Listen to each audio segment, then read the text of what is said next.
Taxed and tired, outmanned and outgunned, Ukrainian forces for months have struggled to beat back heavily armed Russian-backed rebels who show no signs of ending the violence despite the September 5th ceasefire deal. Though President Barack Obama has pledged full U.S. commitment to Ukraine throughout the conflict, he has not wavered in his approach.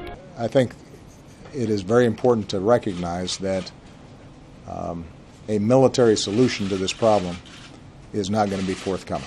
During his visit to the White House Thursday, Ukrainian President Petro Poroshenko is expected to press for additional military support, including ammunition and small arms.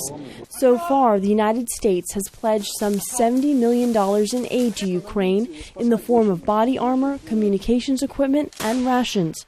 But instead of lethal aid, President Obama has imposed sanctions against Russia, the latest announced last week, to increase Russia's political isolation as well as economic costs to the country. William Pomerantz is with the Washington-based Wilson Center. They're not the same as boots on the ground. They're not the same as a military response.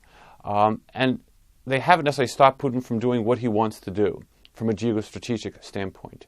But at this stage, when we're at a ceasefire/pseudo-stalemate, the sanctions are beginning to bite. But Pomerantz says if President Poroshenko is looking for more from the U.S. and the EU, he may end up disappointed, particularly when it comes to financial aid to rebuild his war-torn country, which already faced deep-rooted corruption and other economic problems before the conflict began. The U.S. simply doesn't have the resources and is not willing to provide the extra resources to Ukraine at this crisis.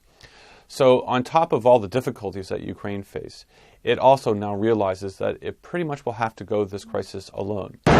And experts say with the fight against the Islamic State militants now at the forefront of the Obama administration's foreign policy, it's unclear how much more attention the United States will be able to give Ukraine over the long term.